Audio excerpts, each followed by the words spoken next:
What an incredible achievement this for Bangladesh! গণ অভ্যুত্থানের পর থেকে জেনারেশন জেড একের পর এক কীর্তি গড়েই চলেছে। এবার তারা জয় করল দক্ষিণ এশিয়া। এতে হারাতে হয়েছে ভারতের মতো দেশকে, আর উড়িয়ে দিয়েছে নেপালকে। এ জয়ে বাধা হতে পারেনি কিছুই।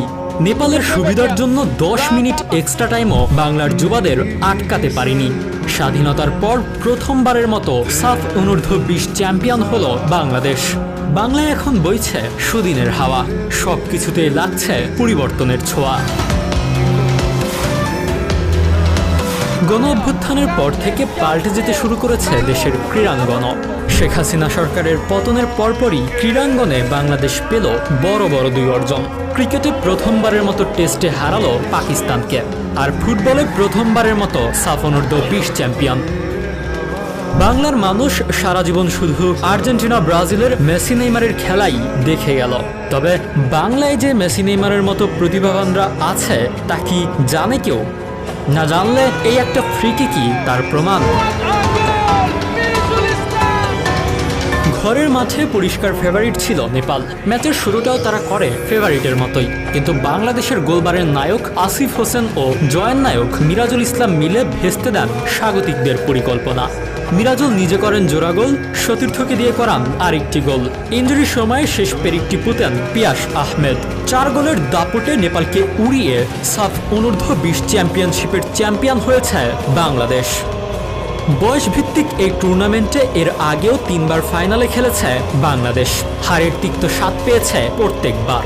2 বার হেরেছে ভারতের কাছে।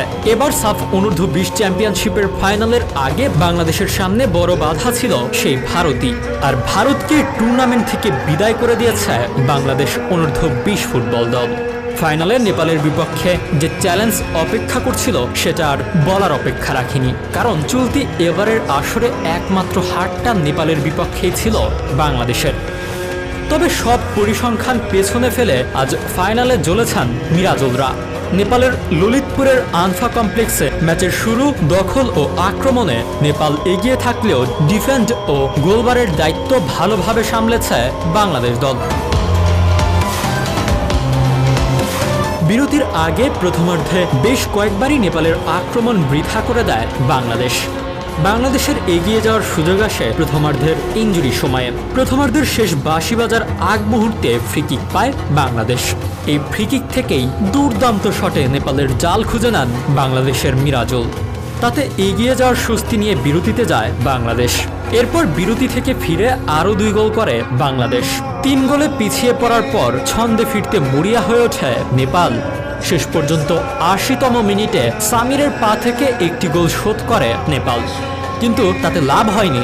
যোগ করার সময়ে পিয়াস আহমেদের গোলে ম্যাচের নাগাল পুরোটাই নিজেদের নিয়ন্ত্রণে নিয়ে নেয় বাংলাদেশ।